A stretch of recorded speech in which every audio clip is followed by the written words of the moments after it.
E eu queria aproveitar para que você pudesse compartilhar conosco aqui algum caso específico, como eu também já presenciei, onde uma falha de comunicação possa ter colocado um negócio em risco ou possa até ter inviabilizado a concretização de um grande negócio. Perfeito. Você tem alguma vivência aí que você acha relevante para um empreendedor saber, por exemplo, o que aconteceu quando ele não foi feliz na sua comunicação, como ele procurou ser interessante muito mais do que interessado? O que você pode me contar, Total. Bruno? Posso te dar primeiro um caso global e depois um caso que eu mentoro.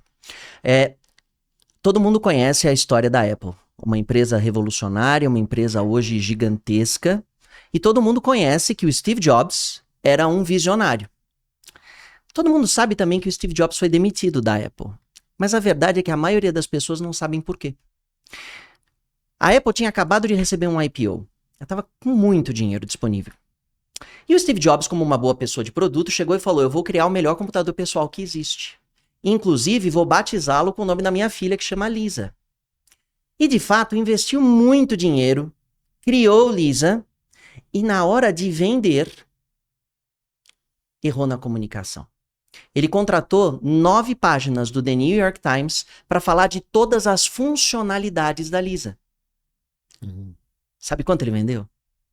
Nada. Steve Jobs. Steve Jobs. E o mesmo erro que ele cometeu e foi demitido, de falar de funcionalidades, é o mesmo erro que empreendedores cometem, de querer falar do seu produto, do seu serviço. Percebe que se eu falo do que eu quero, o interesse sou eu e não o tomador de decisão? Steve Jobs foi demitido.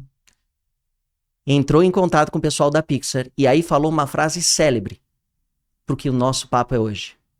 Que o storyteller é a pessoa mais poderosa do mundo dos negócios.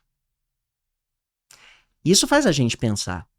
Porque muitas vezes quando a gente escuta storytelling, aquele negócio de marketing, aquele negócio era uma vez. Então, não podia ser mais distante da verdade do que isso. Storytelling é uma metodologia, é um framework, é uma forma de hackear o cérebro de quem está tomando a decisão. Vi isso acontecendo num mentorado meu, que é uma startup que estava aplicando para um VC muito grande aqui no Brasil. Produto perfeito, founder perfeito, product market fit acontecendo, faturando, investimento negado. Motivo? Ele não demonstrou que nós éramos a prioridade dele. Nossa.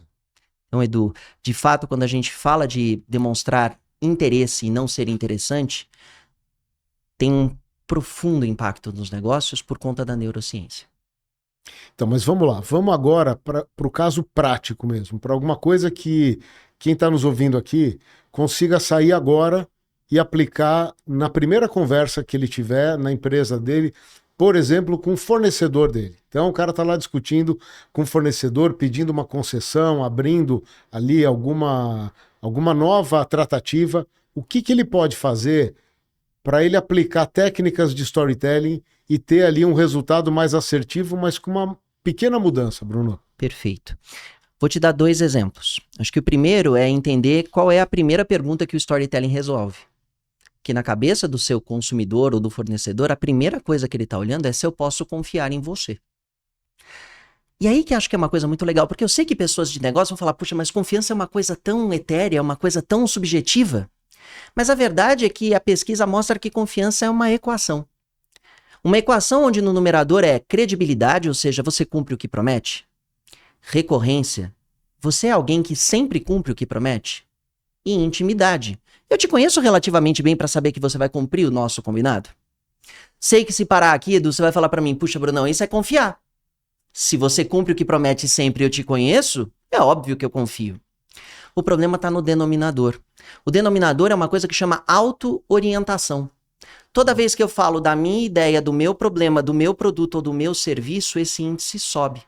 E pessoas de finanças como nós sabemos que se um denominador sobe e todas as outras variáveis do numerador permanecem constantes, o nosso índice de confiança desaba. Veja que o problema não é se você tem um bom produto, se você tem uma boa ideia ou se você tem uma boa proposta por teu fornecedor. O problema é que você falou sobre você.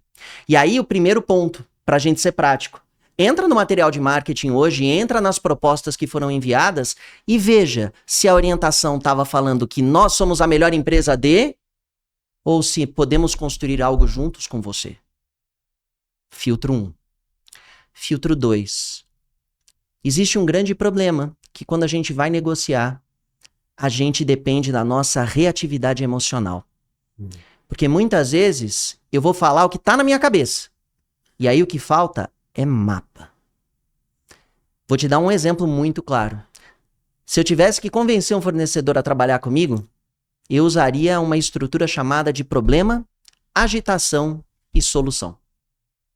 Uma escada de comunicação simples, onde eu penso em qual é o problema que o fornecedor tem hoje.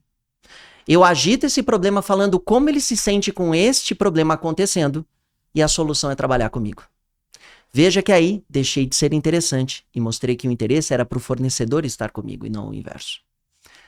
Então a gente pode aprofundar nesses dois temas. A primeira, revisa o material. Segundo, use mais estruturas como problema, agitação e solução. Tem muitas outras que podemos falar. Então, e aí, uma pergunta que eu sempre quis te fazer é o seguinte: para quem esse tipo de arte é indispensável ter?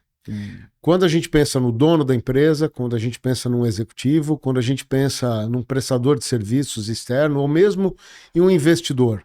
A gente já conversou muito sobre isso. Aliás, que todos saibam que o que a gente está trazendo para cá, para essa mesa, é um retrato dos longos e longos papos que nós já tivemos, tentando conjugar visões, interesses para que fôssemos ainda melhores, né? Mas hoje o storytelling, Bruno, na sua visão, ele aplica-se mais para alguém ou é uma arte que todo mundo poderia conhecer melhor para poder se comunicar melhor? Todo mundo deveria saber usar estas técnicas, Edu. Vou te falar por quê. Eu acredito que, independente se eu sou colaborador, se eu sou executivo, se eu sou dono, todos nós estamos em vendas todos os dias. Eu vendo o meu trabalho, eu vendo o meu produto, eu vendo a minha empresa. Storytelling ajuda a gente a trazer uma mensagem muito clara, altamente persuasiva. E quem não quer isso? Agora, eu sei, falando de investidores, pode parecer estranho, porque afinal de contas eles tomam decisões mais no racional. É aí que existe um outro mito. Nossas decisões não são racionais, nem de investimento. Parece estranho, não parece? Mas você sabe, tem uma pesquisa de Harvard que fala que 95% do nosso processo de tomada de decisão é emocional. E eu sei que a audiência vai estar falando, peraí, mas esse cara tá maluco. Eu tomo minhas decisões racionalmente. Mas quando eu falo com as empresas aqui e lá fora, a pergunta que eu faço é, pensa nas suas 3 últimas decisões de compras importantes. Aquelas que você gastou bastante dinheiro.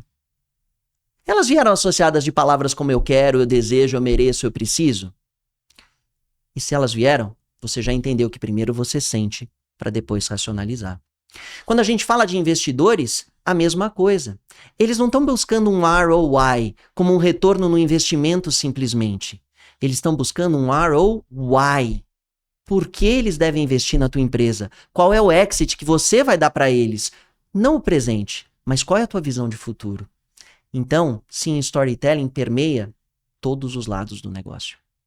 A gente já teve a oportunidade de conversar bastante também sobre perfis comportamentais, né, Bruno?